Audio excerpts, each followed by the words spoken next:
the street had Roofing Service Company install James Hardy siding on their home, and they love it. Roofing Service Company does have great reviews. They took her through the design process and made everything super easy. Roofing Service Company offers expert design and installation. Couple that with James Hardy's durable products and variety of colors, you and your family will love your exterior remodel. Just visit roofingservicecompany.com. That's roofingservicecompany.com. This is Lincoln's home for sports talk on the FM dial. Also online at theticketfm.com. On the internet. KNTK FM Firth, 93.7 The Ticket. Rashawn Jackson here for Bauer Infrastructure, a veteran-owned local company proudly serving Lincoln, Lancaster County, and the surrounding areas. Bauer provides quality work at an affordable price, and they're growing rapidly. If you want to experience a career with a fast-paced, family-friendly environment, visit BauerInfrastructure.com. They have top-of-the-line benefits, year-round work, even through the winter. Bauer, usher in the new era of infrastructure to an area near you. And as always, go Big Red. Empower a child today with the Teammates Mentoring Program. Hope is only a conversation away when you choose to share your talent, time, and heart with a child. Together, you can build a relationship based on strengths and chart a brighter future, 1 week at a time. Find out how you can be a mentor by visiting LincolnTeammates.org. Become what you needed as a kid by joining the Teammates Mentoring Program today. Hi, this is Pastor Tom. Did you know there's a place kids can seek out help when they're away from home and something goes wrong? They find themselves in a difficult spot or even a dangerous situation. Maybe another child is bullying them or a stranger is following them. Perhaps on a date and things just go bad. In Lincoln, here's where they can find help. It's called Safe Place. Safe Place is a national program for children taking place in thousands of cities across the United States. The People Seeding Mission is sponsoring this program in our community and has set up a number of businesses, fire stations, schools, and nonprofits around the city to become safe locations where kids can seek out help. They just need to look for the big yellow sign that says Safe Place on it. Then go inside and ask for help. We will be quickly connected to them and ensure they make it back home or to whatever resources are needed. If you'd like to find out more about Safe Place and ways in which you can get involved, just go to pcmlincoln.org. Remember, when we all do a little, we change a lot. I'm softball player Jordy Ball, and my schedule can get a little hectic. From softball practices to going to class, traveling for games, spending time with family, and catching up with friends, I am always on the go. I want a bank that can help me from anywhere, but also be there when I need them. That's Midwest Bank. They have the same mobile banking technology as those big banks, but have that hometown feel that I like every time I walk through the doors. They make banking easy no matter where I am. Your community, your bank, Midwest Bank. Wrestling fans, it's time to elevate your game, just like Stevens & Smith Construction does for your concrete needs. As your full-service concrete contractor, we deliver solid results every time. From singles to doubles, fighting for inside position to scrambling reversals, we know how to pin down quality and slam expectations. Stevens & Smith Construction, a proud sponsor of Takedown Tuesdays on 93.7 The Ticket, where Husker wrestlers bring you all the action. Don't stall. Stevens & Smith Construction is here to help you build a concrete foundation for the win. Check us out at www.stevensandsmith.com because stalling is a penalty and winning is the only option. Muchachos has been serving Lincoln delicious pork, brisket, and chicken tacos for several years now, as well as Hatch Mac nachos and more. Muchachos also brings you close to the taste buds of your favorite local college athletes with NIL deals like the B3 burrito for Bella Bacon of Nebraska softball and many more. See a variety of different NIL options at Muchachos at 11th and K or order online at yomuchacho.com. Open 11 a.m. to 8 p.m. Tuesday through Saturday.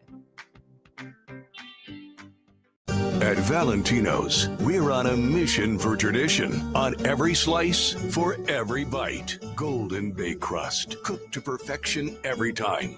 Savory sweet sauce that's made from our own secret recipe. Loaded with the perfect amount of fresh toppings and melty mozzarella cheese. It's the tradition that Nebraskans have come to love. From game day to every day. Valentino's. Taste the tradition. This is the Don't Punt Hour with former Nebraska receiver. Throwing over the middle, completes the pass. He's got speed to the end zone. Touchdown. 45 yards. And return specialist. This time he beats the kicker in one more. Des Moines Pierson-El. Not only does the sideline have confidence in Pierson-El, but Pierson-El has confidence in Pierson-El. On 93.7 The Ticket and theticketfm.com. Powered by the Teammates Mentoring Program.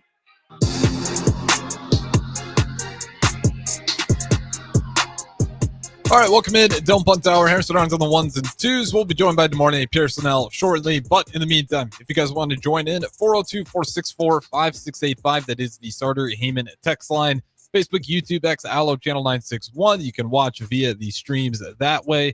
And we're going to mix it around here on this segment. We'll talk some Husker football as well as Husker basketball. And we'll see where we go from there. I think we definitely want to talk NBA as well, as they're kind of rounding out their regular season. And the standings are starting to kind of final up there. But first off, obviously, we'll start with the Husker basketball game, as we did earlier on the Tom Chattel Hour as well. So Nebraska basketball wins it. They are the first college basketball crown winner ever, mainly first year of the college basketball crown. But, talking about this with Tom Chattel, I think early on, a lot of Nebraska basketball fans were aware of it, obviously, because they were curious to what the destiny of this team would be. But, your average Nebraska basketball fans, I'm not even sure if they realized they were still going to be in a postseason tournament that was not the NIT. And it was better than I thought it was going to be. Obviously, the crowd day one was mostly non-existent. One fan could pretty much be caught on the mic if he was yelling loud enough.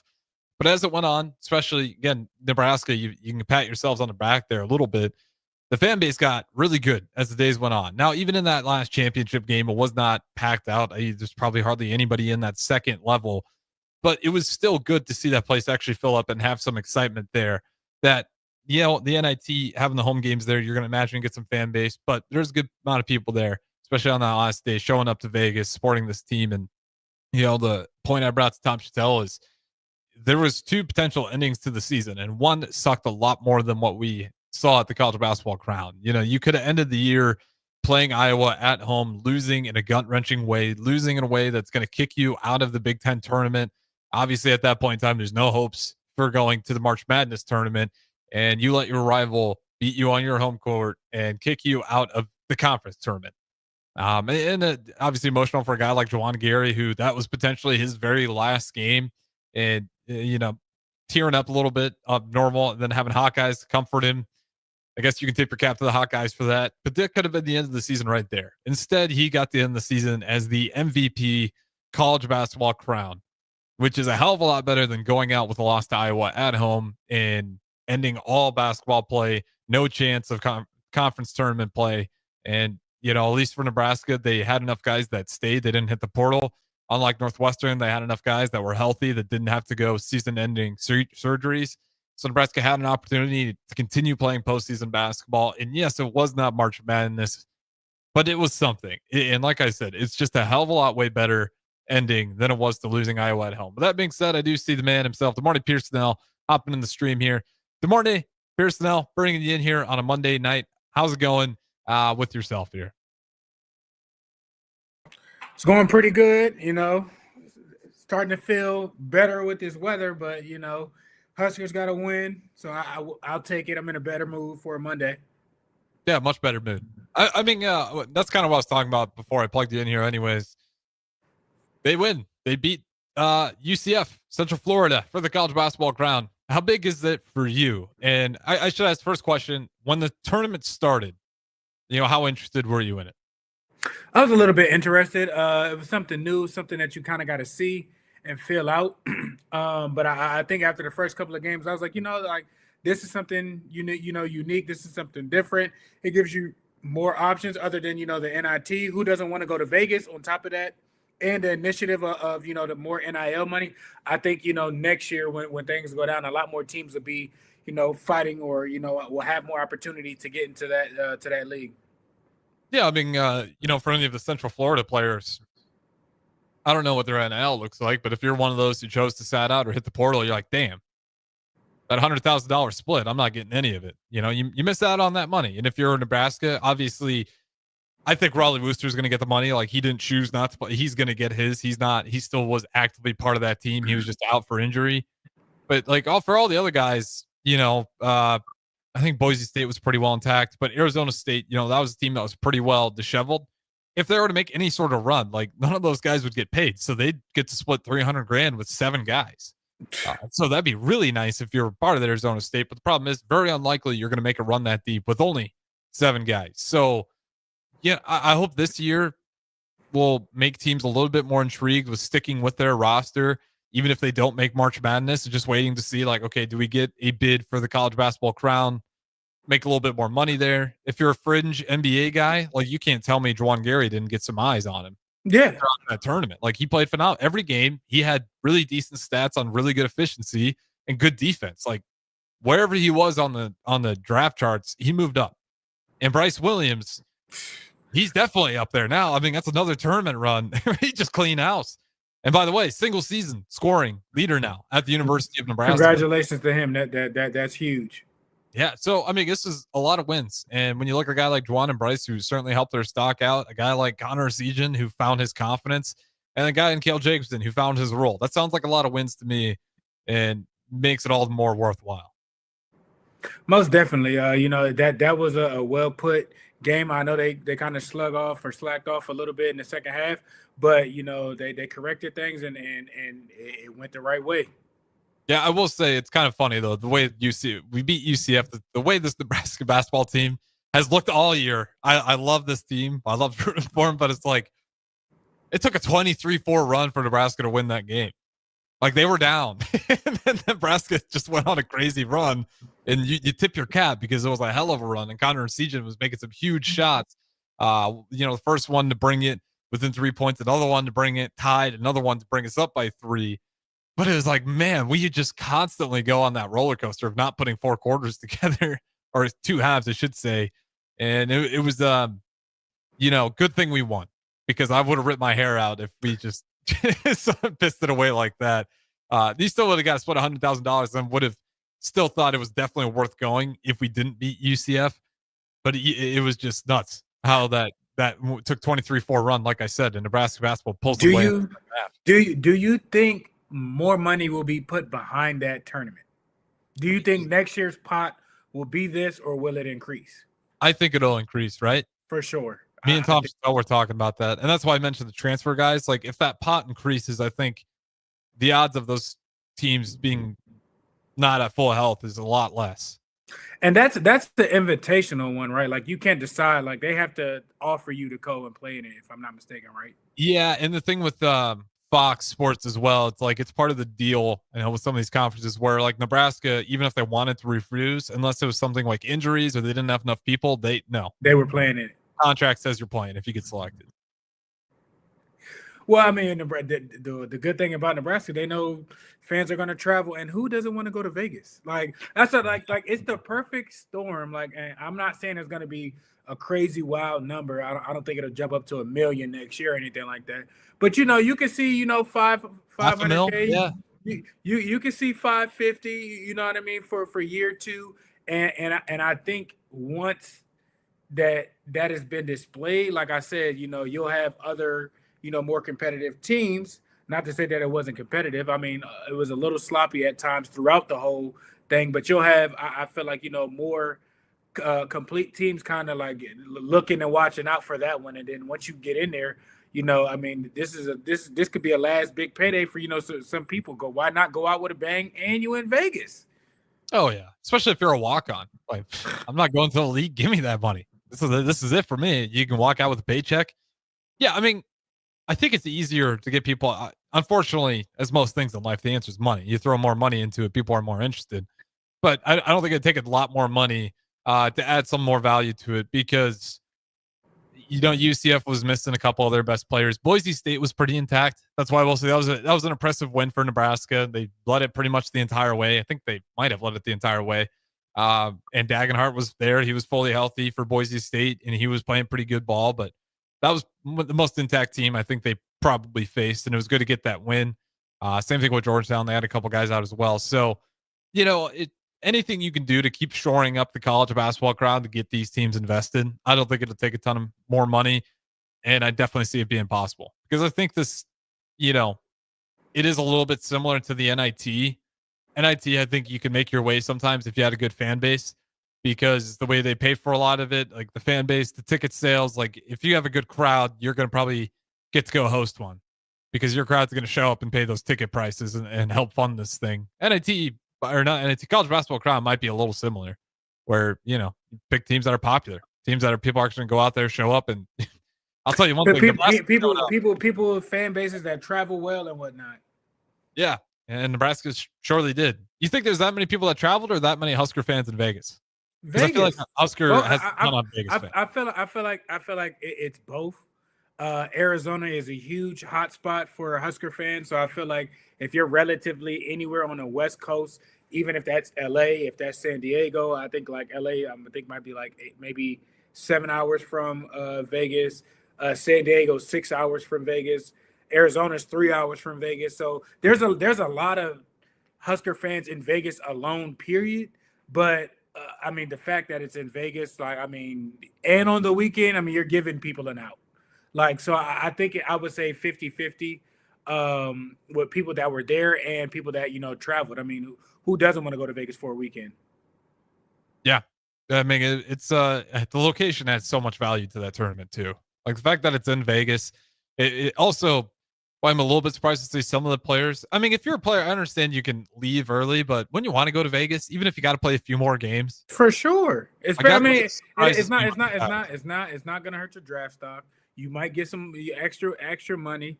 You know what I'm saying? And you get to put the jersey on, you know, one last time. And you're in Vegas. And there's going to be fun team stuff to do. Like they're not going to have you show up and practice the entire time. They're not. They're not going. I don't think it's a hound and pound type situation. Like they'll let you have, you know, your fun with stuff and everything like that. But when it's time to lock in, you know, lock in. Yeah, I just think it's an awesome location. Vegas as a sports. That's two tournament winners, 2 tournament champions this year. If I'm not mistaken, right? We won one earlier in the year, and then this one. Yeah, the Hawaii, the Diamond Head Classic. Fun fact, morning Pierson-El, we have not lost on the west side of the Rocky Mountains. We beat Washington. We beat Oregon. We beat Penn State. We beat everyone in Hawaii. We beat everyone in Vegas. We're undefeated on the West Coast, on the west side of things. Hopefully, you know that we can keep that up on into next year. Yeah, I don't know why that stat popped out to me, but anytime we played on that west side, I can't remember who put that out there, but that adds up. I don't know what that means. If it means much of anything at all. But we were at least undefeated when we went on that side of the mountains. Now that we did get to 20 wins, though, the question is to be said, like, what are the expectations next year? This year had such a bizarre finish. At one point, you're super satisfied early in the year. You hit a midseason slump. You pick it back up. Okay, you're excited. You're about 10 seed in March Madness. You completely pissed it away in a way that we have not really seen before, to where your March Madness to not even in your conference tournament to now we somehow found a way, though, that we got 20 wins. So 20 wins was always the goal. And we actually did get to 20, but we didn't make the tournament. We didn't even make Big Ten tournament. It's kind of I would say it's below the bar for sure. Is it? I don't know if I could call this season below the bar. I would. I mean, anytime where you don't make your conference tournament, like if we would have made the conference tournament, you know, I would say okay. And I'm not trying to, you know, rain on the parade. Like, is 20 wins acceptable and everything like that? Yes, but like we were in a position, in a place to at least be in our tournament. If we didn't take care of business then and there, and we didn't get to the tournament, fine and dandy. But you know, things happen and it didn't get to at least that. I feel like, you know, that should be a requirement each year, at least get into our tournament, the Big Ten tournament. Yeah, and that's not a crazy take. No, so I mean, it stings a bit. Like, you know, like I said, they went out winning and everything like that, but I'm gonna call a spade a spade. Like, yeah, you got 20 wins and everything like that, but it's one of the ones where it's like, it's not quite satisfying. Like it's like yeah, I'll take it, but you know, we could at least handle business and taking care of business for a couple games. You know, if you'd have taken just 2 games, just 1 game, you know, you probably are sitting on the other side of that and actually in the tournament. It's like, man, you know what? It's certain things that we didn't check off the list, and that's why I say it's a little bit under the bar of performance. Like, yeah, you checked off 20, but didn't get, the tournament invite, didn't get, the Big Ten invite. You can check off, oh, okay, we had a first team guy and everything like that. It wasn't really consistent throughout the whole year. So I'm not trying to downgrade or anything like that. It just collectively, it wasn't, the most consistent season. And if we would have just been a little bit more consistent, we might have got to 25 wins. Yeah, that's fair. This is the tricky spot with Nebraska basketball. It's like you don't want to go out handing participation trophies. Not to say that the crown is that's a trophy that belongs behind the case, but like you don't want to like be super hurrah over what was the season that certainly had more disappointments. I think that's fair to say. Like, for sure. And this is why the season's so hard to judge for me, because my expectations were like you make the Big Ten tournament. Above expectations, you get to 20 wins. They did above expectations without meeting the basic line expectations. So I'm just in this weird spot with them where I'm like, man, what? This team was good. But like, you did weirdest ways. You got the 20 wins and the teams that you beat. You beat a Creighton team. You beat UCLA. You beat Oregon. You beat some quality teams, and you played very well against some other top. So I know the talent is there. Like I said, it wasn't consistent enough as a team, and it's not on one person, and it's not just on the coach. The coach can only do so much. At the end of the day, as bad as it was and everything like that, when the team did play bad, they were still in the game. They weren't getting blown out. But it comes to where performance to where you have to step up. Adjustments wasn't made. Whole halves, full games have to be played. You can't just play catch up at times, because the Penn State loss, that's coming off of, I think, after the Northwestern, we were getting blown out by Northwestern and end up coming to beat that. So you take care of the teams you're supposed to take care of. You're in a different position. So it's just consistently all out, whether that's coaching, whether that's player wise, and I think things would have just been different. So it's a bitter taste. It's like, yeah, you got the 20, but it's like it's not that. Yeah. I mean, that's. I'll put it like we got the great value version, which great value works. It'll feed you. It gets the job done. But it's not Frosted Flakes. It's not Glad. It's not certain things. It's not the name brand. It's not what you expect when you think with what you want Nebraska to be, what Nebraska's name to be mentioned in. And there's nothing wrong with that. It's just, there's room for improvement. And next year, what the expectations should be, outlined as X, Y, and Z. Yeah, that's a good way to put it. I mean, we maybe ate great value, but at least we didn't leave the table. I mean, hey, sometimes great value works. It gets the job done. Not hating on great value, because it can be a lifesaver. These 20 wins could save, the coaching seat. That could have bought you another year. Well, this analogy works even better, because the way we're, I'd imagine we have for NIL operations, we probably are in the great value section. We're not up there in the Whole Foods. No, we're going to our local chain store on the street corner there. That's got those good local deals. I mean, that's where we're at, and that's where they get the job done. I'm not saying that. I'm not beating down or but you would like the name brand. You would like the more common brand with things and everything like that. It's like that with Nebraska. We just gotta be more consistent and have a more consistent year. They finished strong with this tournament. They're going to end this season as winners. You can't deny that. The seniors that are leaving out, they went on a high note. You can't deny that. But again, we've seen with rest and what this coach can do with when guys show up and play, how consistent they can be and how dominant they can be. Yeah, well said. And we'll end on that one right here. Like, what's the need for, like, you look at this Nebraska basketball roster and what you're losing. I mean, next year, outside of DEI concerns, because I think Jeff Grace III, we'll have all white players outside of Jeff Grace III next year. But what do we need to get in the room? What's left? Because I don't want to butcher his name. Dravauskas might be how you say, from Central Michigan. He's obviously going to be really good. He's the 4-star power forward. And then we also got Price Sanford as well out of Iowa, the small forward that was killing us from the 3-point land. What does Nebraska need to cover its bases here? You're going to have to get some athletes, but some athletes who's got a little ruggedness to them. You know, Bryce showed up and did what he did. You know, Jawan did what he did. They got a little something, you know, with him.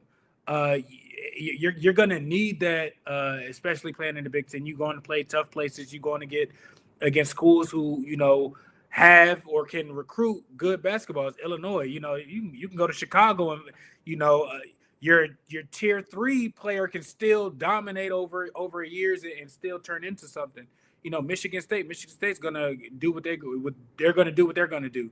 You know, so you're gonna have to bring in some flash, but some guys that can make some things happen. So kind of, you know, your diamond in the rough that you found, like with Bryce and everything like that, to plug and play and build extra pieces off to, you know, help you function as a whole offense.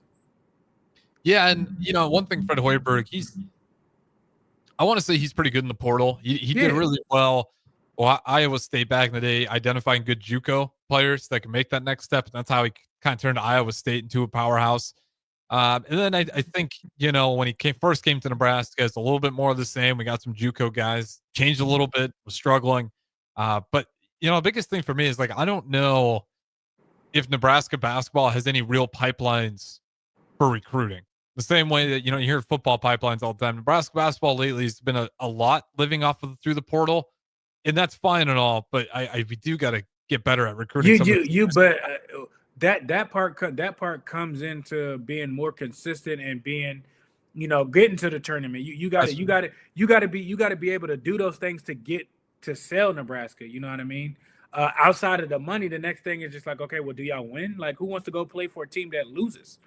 You know, so that's the other piece. If you consistently get that, which, you know, having 20 wins, you know, you can harp on that. Like, yeah, we win in 20, and somebody can, you know what, I can work with that. Like, you know, it's in the middle, you know, it's in the middle of the United States. I don't know what is there to do or whatnot. I might just, you know, have some time to focus on a lot. So it might be, you know, you can sell it. So that's the part that you have to get better at. You know, these last 2 years, again, like I said, 20 wins, that's the selling point.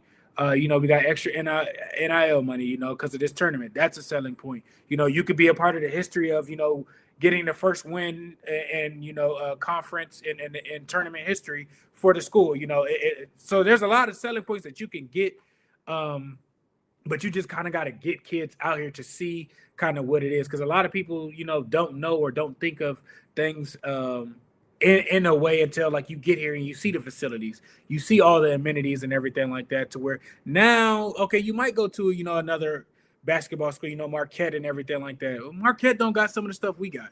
You know what I mean? Not to bash them or anything like that. They're a little bit different because they are an excellent school or whatnot.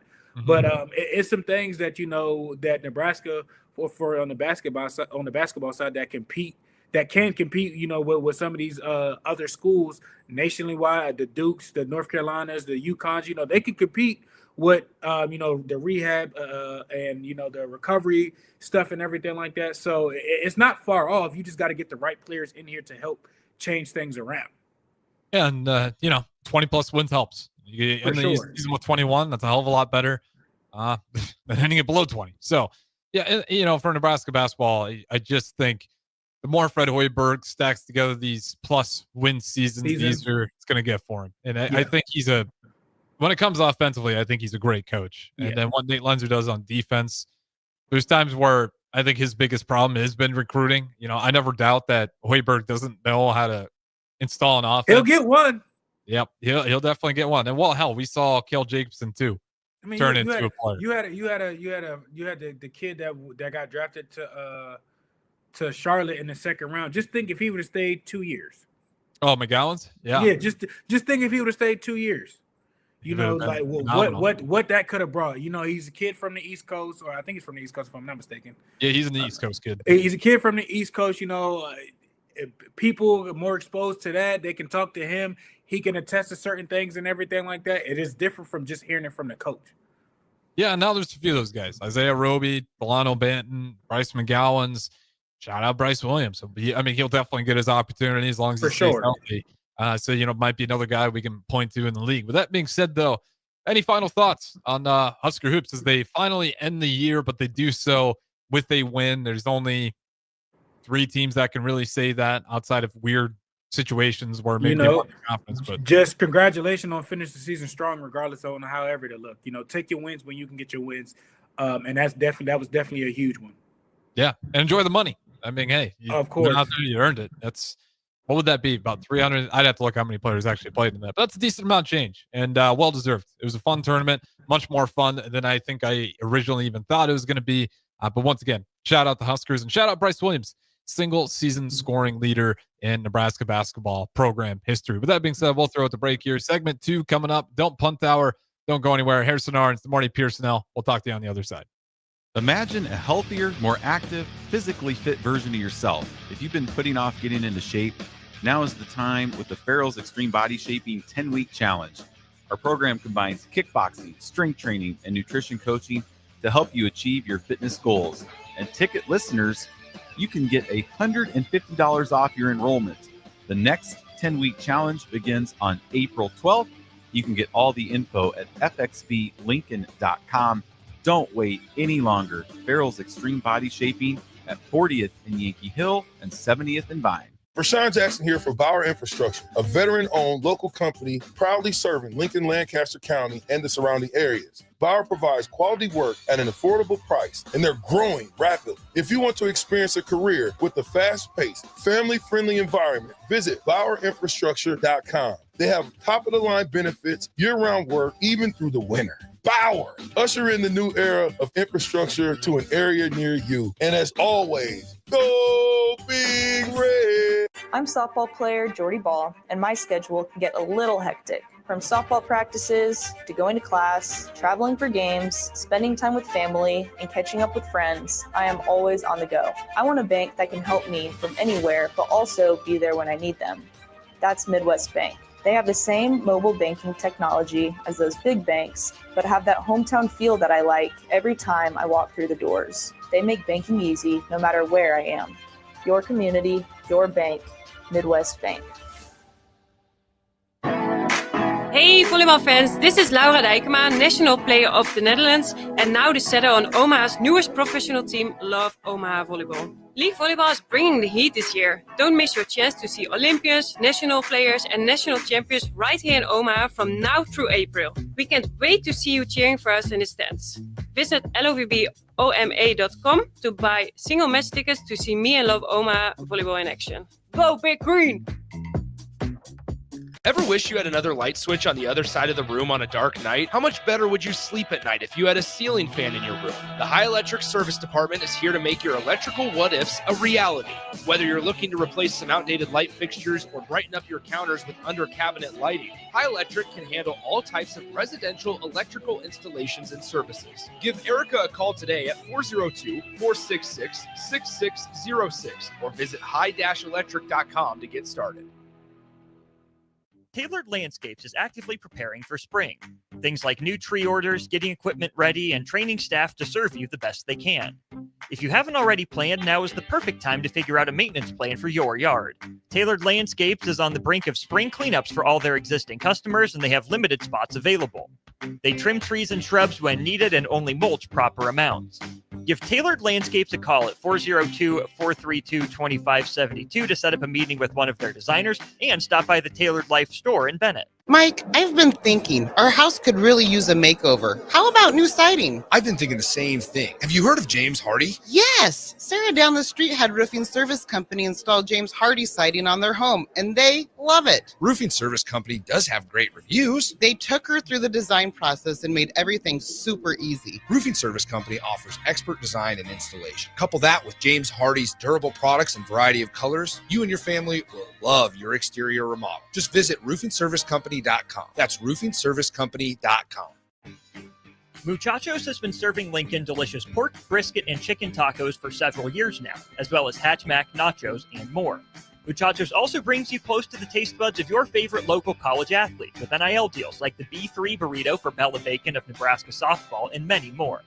See a variety of different NIL options at Muchachos at 11th and K or order online at yomuchacho.com. Open 11 a.m. to 8 p.m. Tuesday through Saturday.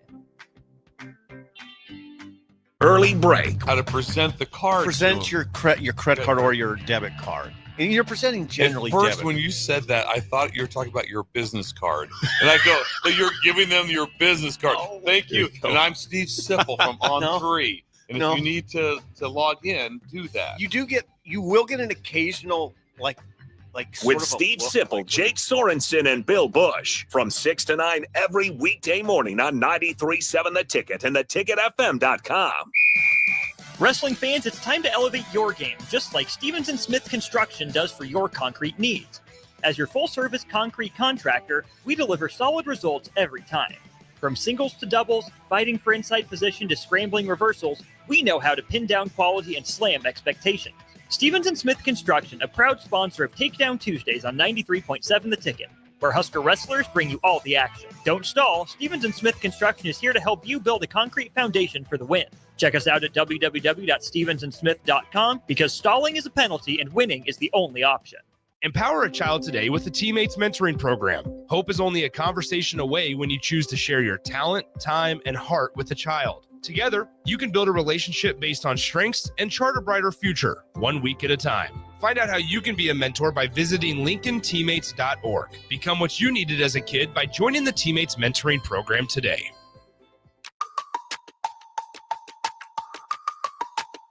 This is the Don't Punt Hour on 93.7 The Ticket and theticketfm.com. Powered by the Teammates Mentoring Program. Here is your host, DeMornay Pierson-El.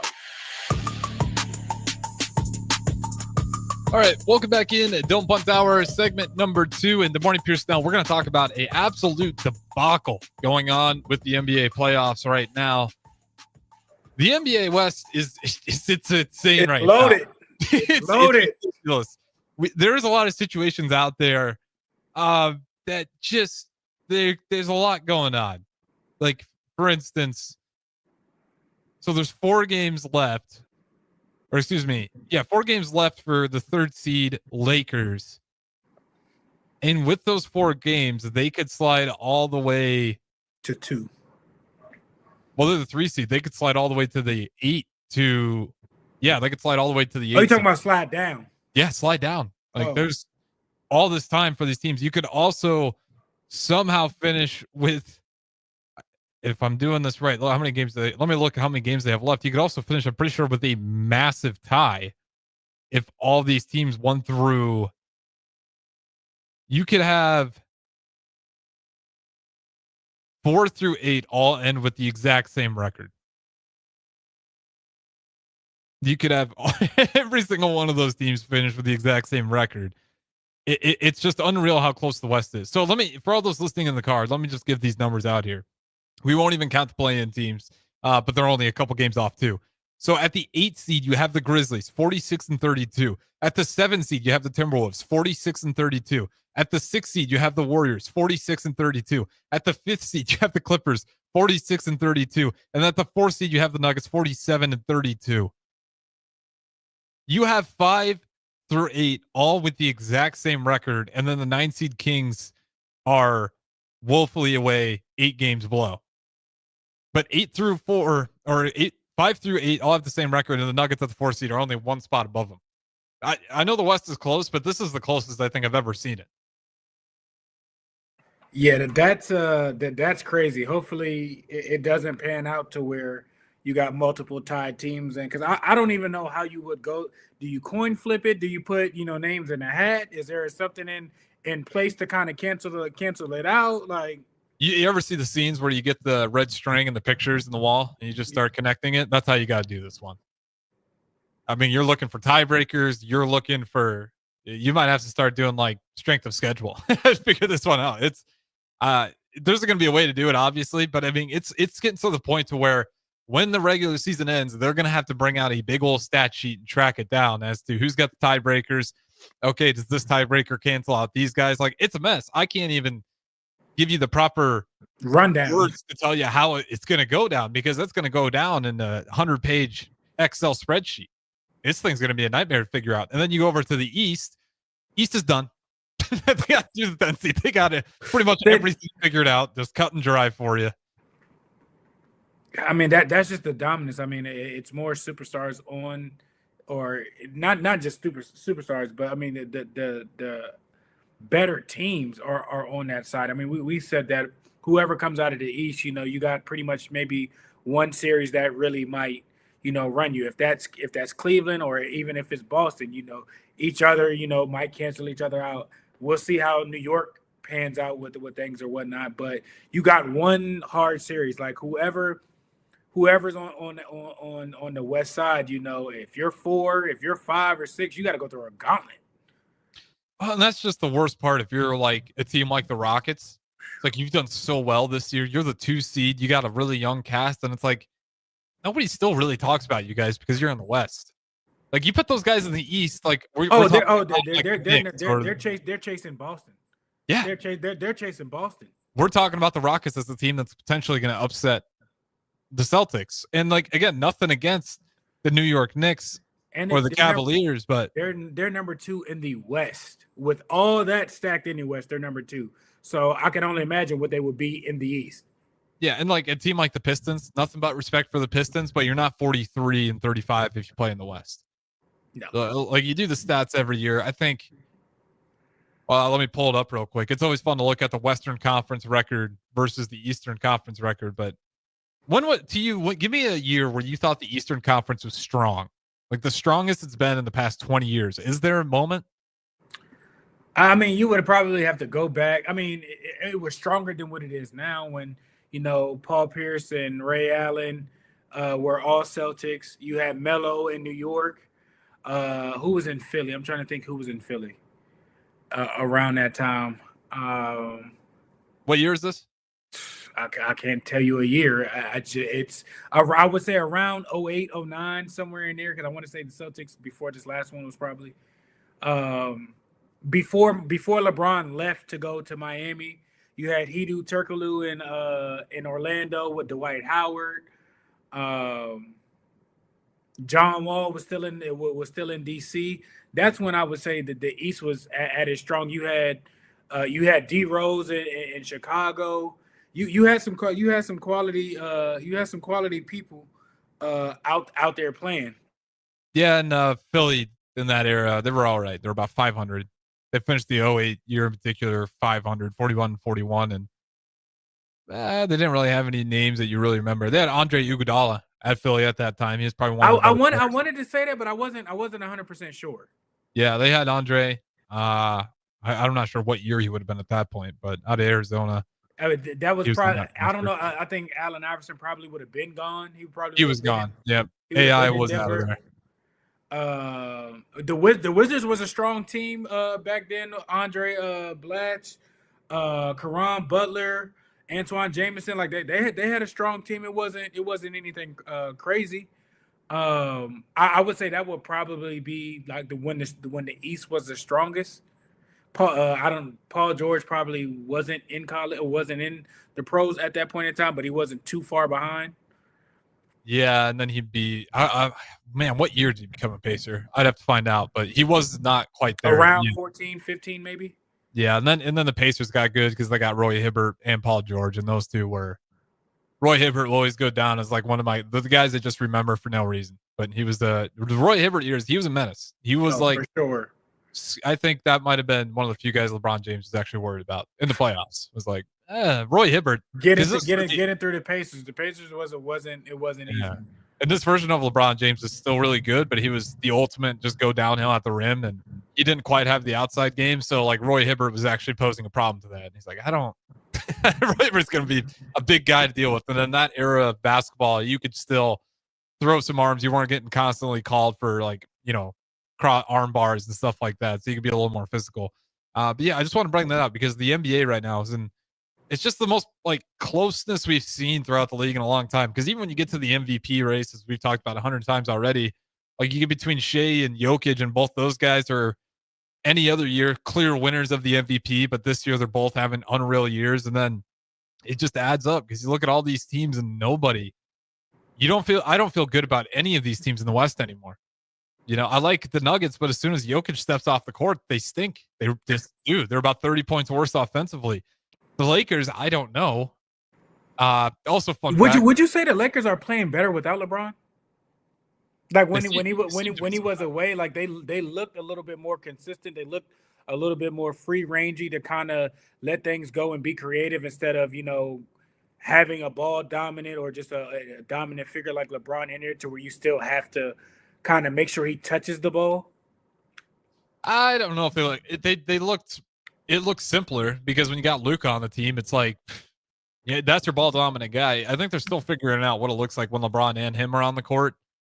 It's like, yeah, at times it definitely looks better, but also at times, like, I know when you get into the playoffs, you can tell LeBron, like, hey, LeBron, you sit this one out. Like, you're going to figure it out. And I think those two on the court, the sooner they figure it out, the better they'll be. And they've had some games where it looks good, other times not so much. But Luka also already has the most 30-point games by any guard on a Lakers team since Kobe Bryant 2013. Shout out to the Mags for letting them go. Nico Harrison, I still feel bad for him. I saw another video the other day of some Mavericks fan yelling at him that Nico Harrison, you suck. I still have it in my gut that he didn't pull the trigger on that, and he's might be the scapegoat of all scapegoats, the goat of scapegoats. All right, we'll throw it to break here. We got one more segment on the other side. I think we'll finish off with a little bit of Husker football. I wanted to give the NBA standings in this one just to point out the craziness that is the West. Again, you have the 8 through 5 all tied 46 and 32, and then you have just the Nuggets and Lakers above them at 4 and 3 seeds. Nuggets 47 and 32, and Lakers 48 and 30. Only about 3-4 games left for all these teams in here, but like there's just an insane amount that can happen, and how these playoffs end up standing within those 4-3 games that these teams have left. So we'll throw out the break here. Like I said, Husker football to wrap things up on segment number 3. Don't Punt Hour. Harrison Arns, the morning Pierson-El. Don't go anywhere. I'm softball player Jordy Ball, and my schedule can get a little hectic. From softball practices to going to class, traveling for games, spending time with family, and catching up with friends, I am always on the go. I want a bank that can help me from anywhere, but also be there when I need them. That's Midwest Bank. They have the same mobile banking technology as those big banks, but have that hometown feel that I like every time I walk through the doors. They make banking easy no matter where I am. Your community, your bank, Midwest Bank. Imagine a healthier, more active, physically fit version of yourself. If you've been putting off getting into shape, now is the time with the Farrell's Extreme Body Shaping 10-Week Challenge. Our program combines kickboxing, strength training, and nutrition coaching to help you achieve your fitness goals. And ticket listeners, you can get $150 off your enrollment. The next 10-week challenge begins on April 12th. You can get all the info at fxblincoln.com. Don't wait any longer. Farrell's Extreme Body Shaping at 40th and Yankee Hill and 70th and Vine. Mike, I've been thinking our house could really use a makeover. How about new siding? I've been thinking the same thing. Have you heard of James Hardy? Yes. Sarah down the street had Roofing Service Company install James Hardy siding on their home, and they love it. Roofing Service Company does have great reviews. They took her through the design process and made everything super easy. Roofing Service Company offers expert design and installation. Couple that with James Hardy's durable products and variety of colors, you and your family will love your exterior remodel. Just visit roofingservicecompany.com. That's roofingservicecompany.com. Empower a child today with the Teammates Mentoring Program. Hope is only a conversation away when you choose to share your talent, time, and heart with a child. Together, you can build a relationship based on strengths and chart a brighter future, 1 week at a time. Find out how you can be a mentor by visiting LincolnTeammates.org. Become what you needed as a kid by joining the Teammates Mentoring Program today. Finally, a good reason to have a smart house. Just say, Alexa, play 93.7 The Ticket, and we'll magically start playing. How's it work? Nobody knows. Don't ask questions. Early break. How to present the card. Present your credit card or your debit card. And you're presenting generally At first, debit. when you said that, I thought you were talking about your business card.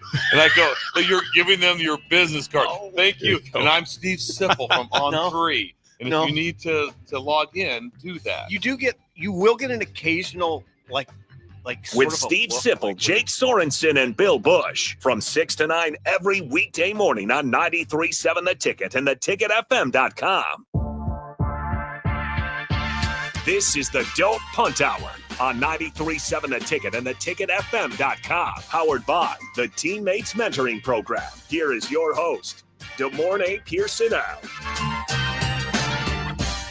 All right, welcome back in at Don't Punt Hour. And if you're hearing my voice, we got about 40 seconds before you're done hearing my voice, as we do have the college basketball championship coming on the airwaves here. And like I said, about 30 seconds, you got Houston versus Florida. And I know I mentioned we're going to talk some Husker football, but what am I doing here? We got the college basketball championship kicking off here in about 10 minutes or so. Good morning, Pierson-El. Houston versus Florida. We have a problem. They're the real deal. I like it. Kelvin Sampson's coming for it this year. Oh, absolutely. I think the favor a lot. If Houston doesn't struggle with shooting tonight, I think they are too much for Florida to handle. Their bigs are more athletic. They can play multiple positions. They're a problem to stop scoring. I just don't know if outside of them having a bad night shooting, I don't know if Florida will have enough to kind of stop that. Yeah, that's where I'm at. Like, Florida's got the offense, sure, but like we saw the Houston defense in full effect versus Duke. That's why that Duke-Houston game, I was like, whoever wins this is going to be the champion, because I really like Duke this year. And normally I don't buy into the Duke hype, not because they're not good, but because they're usually pretty young guys that I've said this 100 times. I like the older teams, especially when it comes to March Madness. But Duke had Houston. But then Houston held Duke to one field goal in the last 10 minutes of play. That defense is elite. And I think we have yet to see what does Houston or what does Florida look like when they meet a defensive stalwart, and that Houston, if anything, is the defensive stalwart. So I like it as well. I like Sampson and the Cougars winning it. It is crazy to see. You know, I was seeing some videos of 2016 when Sampson first got down there and him just going around and opening just getting people to go in there and everything like that. Go to the game. And now look. Now he's got a program that's I mean, it's been on the brink of it forever. I will say, you know, if he wins this, where does this put the Cougars and Sampson in particular on like coaching hierarchy in terms of like the best coaches in college basketball? Because we lost a lot of great ones, and Sampson is he would be one of the like, you know, four faces of the not up and coming, but to submit it. Like, you know, we know he's a good coach. We know he's an excellent coach. You just kind of need the accolades to, like, you know, reestablish that. Not to say he doesn't really need it, but he gets this, you know, it's crossed off and there's nothing that you can't say about it. Yeah, in this game, this will be the ultimate test. I should say ultimate because you'll have more years down, but this would be the best test you'll have to this point, because I think you can make the argument on paper Florida is got a better starting five. On paper, they have a deeper bench, but Houston's got that, whatever that intangible it factor is. Houston's had that the entire tournament. I mean, there's that Purdue game they got tested and they didn't deter. They found a way to win it close. That Duke game, they certainly got tested being down by a decent amount and then completely coming back with a huge second half comeback over Duke to win that one. So, you know, even if Florida off, they're both playing the same way, but I'm more consistent with how Houston has handled their comeback. Florida should have lost this last game and the game beforehand. Like they should have been out. And if they come out starting like that and everything like that, I think Houston is the wrong team, because all they're going to do is apply pressure, speed you up, and get to play in that game. And if that happens, I don't think Florida has enough to kind of swing it back in their favor for 3 games straight. Yeah, and you know, I wonder if that's going to be the key to this: is can Houston dictate the pace of play? Because Florida's just, they're going to want to go and go and go. If Houston kind of gets into a slower style of game, I think that benefits them a lot more, because just defensively, I think if they can slow Florida down and play that really good half-court defense, they got the size and length that they can't actually deal with the Florida. But do they have Florida has the size and length? Houston. Oh, I might have said that. I would say they're a lot more evenly. This is a better matchup. I think if Auburn would have been in there, I think Houston or Duke would have ran through them. It wouldn't have been close. This one, Florida having size, they have a little bit, but I just think Houston's bigs are more athletic, and I think their bigs on the bench is just deeper than what Florida is. And I have a feeling that Houston's big man can guard Florida's big man, but I don't think Florida's big man can guard Houston's big man. That's a good way to put it. Right now, the spread 1.5 in Florida's favor. Not by much, though. you're going with Houston, so obviously you got them covering the spread there. Give me 3 keys to victory for Houston, and then we'll go ahead and get out of here. 3 keys for them. I think that their shooting has to be on tonight. They have to hit shots, whether that's open threes, contested twos, get into the bucket. You have to get your shots. Defensively, another performance of kind of what you did to Duke late. Like, you have to kind of start on that and kind of take the air out of the building for Florida, make them feel suffocated, struggling. Duke couldn't bring the ball up the court. Yeah. Late in the game, it was a debacle with just getting the ball into play. So I think that and Houston just has to let Houston come out, let their aggression, not in a negative way, but to turn up the temperature for them. I think when Houston kind of lets that swagger and what they bring to the table kind of out, once they get comfortable, they're a hard team to beat. Yeah, I like it. I'll give the keys for Florida, even though I'm going for Houston in this one. But I think if you're Florida, that number one, dictate the pace. The Houston's really good at alpha made basket. You'll turn around to inbound the ball and you'll see the Cougars all ready to go on some press. There's times where you got to understand when Houston's going to try to do it, you take the ball out of bounds and you quick get it in, but that doesn't mean you sprint up the court and take a bad shot. It just means you get it in quickly to not allow their press to build up. And there's going to be times where I think if you're Florida, you dictate the pace. You're going to want to go fast, but fast at the right times to throw Houston off from being able to get you in traps and press. But at the same time, you're going to use your bigs. If you want to make Houston weak, you got to attack their bigs, get them in a little bit of foul trouble. And then the third one, you got to just keep shooting the ball well. I mean, that's been Florida's best thing going for them this entire tournament. They've been shooting the ball at an elite level. If they can keep that up, well, then there's no amount of defense that can really stop a hot shooter, as we found out more and more today in today's basketball world. But that's going to wrap it up for us. You and me, we both got Houston winning it, but we'll find out after tonight. We'll talk about it again tomorrow. Good morning, Pierson-El. Appreciate the time as always. We'll talk to you tomorrow, 7 o'clock.